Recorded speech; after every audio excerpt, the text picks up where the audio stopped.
Howdy folks, welcome back to the overnight shift here on Travel Light Adventures. It is I, your favorite fedora-wearing host, coming at you with another video filmed here in the dead of night. And this one is going to be a little bit different than last time. This time I'm going to tell y'all a story. So go ahead, get comfortable, grab a drink or a snack or both, and sit back and enjoy. The story I'm going to tell you guys is about my worst camping experience ever.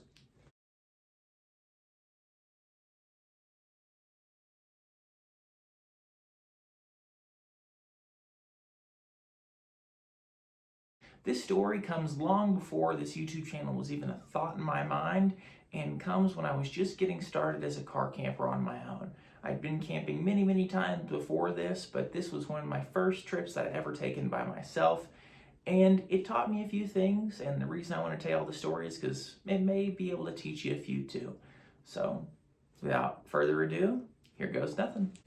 Because this story predates this YouTube channel, I don't have any video of it, so I'll just throw up some B-roll from some of my other videos while I talk intermittently, that way to keep you a little bit more entertained than just me sitting here talking. But I'll go ahead and get to the story. So it takes place about 4 years ago in 2021. I was still living in Texas at the time, and it was late April. And with my job, I didn't have the opportunity to take many camping trips because my schedule was all over the place, and I didn't get more than one day off at a time. So naturally, getting back-to-back days off, you know where I was going. And it just so happened that this was the last cold front of the season, so it worked out perfect. The weather was going to be nice. I was going to have time off, didn't have to worry, and I could just go out and enjoy. After doing some quick spontaneous research on where I wanted to go, I picked a spot that I believe, at least at the time, it was called the Natchez Bluff Campground. It may be something different now. I'll throw it up on the screen for you where it's located at. It's a pretty well-known spot. It's near Mission Tejas State Park, but at the time it fit the criteria for me. It was pretty close to a main road, but not super close. It was about a mile off, so I was confident that I could make it in my car.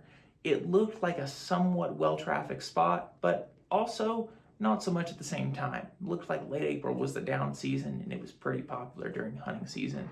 At least that's when most of the reviews came from, so that's what I assumed was a popular time to go there. But it was a good spot, it had cell service, and it was rural enough that I could feel by myself. Even a bonus was it had an overlook point, which, if y'all don't know a whole lot about East Texas, it's pretty flat, it's very forested, so that's a true rarity to find something like that. So I picked that as my spot and decided that's where I was headed. So on a Monday morning, I packed up all my camping gear, and after about an hour or so, I was off. It was a great day. Temperature was probably anywhere around 70 to 75 degrees. Wasn't a whole lot of humidity, which if you're from the South, you know that is a blessing and never happens that late in the year. And it was a good day, had the music going, very enjoyable.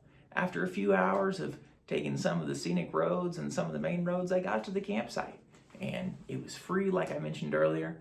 It was a great spot. There was a nice overlook point nearby. I went ahead and set up shop, set up a tent, and went about my merry way. You may be asking, well, this sounds like it at least got off to a great start. Where's the bad stuff? Don't worry, it's coming. You see, when I had packed my car that day, because I was so new and inexperienced at this whole process, and quite frankly, really overly excited about the fact that, hey, I was actually going to get to go on a camping trip, a spontaneous adventure, that I forgot a couple of very important things.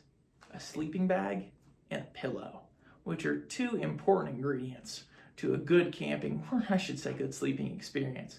And if you don't have those two, and it's going to be cold, well, you're in for an experience, that's for sure. But I wasn't thinking about that at the time. I was having myself a great experience, a good adventure, playing some music in the woods, making some dinner, weather was good, and then it hit me right as I was setting up my tent, looking for my pillow and my sleeping bag.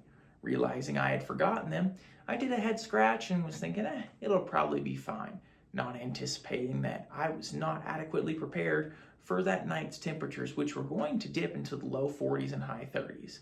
And granted, you may not think that's cold, but if all you have is shorts and t-shirts and a sheet that goes on your camping bed, you're probably going to be miserable.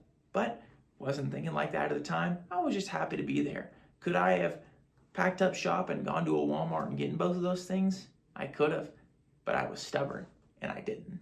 As the sun went down, it got cooler, and I decided, you know what, it was time to wind down and go to bed. And it was easy to fall asleep because it was still warm. I used my pants as a pillow and curled up into bed real nice, with my sheet wrapped around me on my camping bed. It was at about 1 o'clock in the morning that I woke up, and that was the end of sleep for me. You see, the temperature dropped to about 40 degrees, and I was cold. Could I have packed everything up and put my bed in the car? Yeah, I could have. But you see, I'm stubborn, so I didn't want to do that. I wanted to tough it out and try and go back to sleep. I tried for hours and hours and hours and waited for that sun to rise, and it did not for a very long time. I sat there shivering in my bed, just trying to keep warm, even when something warm was very close by. But like I said, I'm stubborn, so I didn't want to take that opportunity. At last, the sun rose, and with it brought the warmth of the morning, and I didn't waste any time packing up and getting out. You see, one thing I do reflect on is that the fact that this is my worst camping experience, and it really wasn't all that bad, and it was just bad because I didn't prepare, I'm pretty lucky because I've been camping a lot. And regardless of how many good experiences you have, you're bound to have some bad ones if you do something a bunch. If you drive a lot and take a lot of road trips, just because of the way the odds work, you're bound to end up on the side of the road sometime. So just because this was my worst and really it wasn't all that bad, well, that says a lot. If you've made it this far in the video, first off, thank you. I appreciate it. Thank you for watching and tuning into my channel. Also, hi Mom and hi family. I digress. You're probably wondering why I'm telling you this story and the fact that it's clickbait. Oh, it's my worst camping experience. I wouldn't do that, first off. I'm not a very clickbaity person. I don't like that lifestyle. I don't want to tell you all things that I don't think are of value. And that's why I'm telling you this story, because I believe it has value that you can learn from, whether you're just starting out or you've been doing this for a long time. Heck, I could even learn from this story, even though it's my own experience, even though I have a whole lot of experience. Sometimes I make the same mistakes that I made in this story. And main theme here and the moral of the story is make sure that you are prepared. And also, side tangent, make a list. That's the main thing here.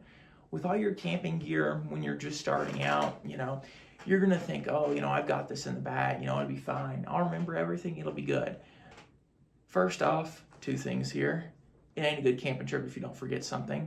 But also, you don't have in the bag. I don't mean that in like a negative way or like a snarky way. You just need the experience. That's the main thing. I'm not trying to be rude. You just have to have the experience. I thought the same way. I thought, no, I don't got to make a list. Everything's fine. I've watched my dad do it 1,000,000 times. I know everything I need. And why was my dad so good at it, you may ask? Well, surprise, surprise, you guessed it. He made a list. Carry on. And that's why I forgot my pillow and my sleeping bag and continue to forget things to this day. So make sure that you just make a list of all your camping gear. You could even do it with your food, places that you want to visit. Good idea to just write stuff down and make a list. And just to be prepared. One thing I do now that I didn't do then is I will take the extra gear, even if I don't think I'm going to need it, because it's better to have and not need than to need and not have.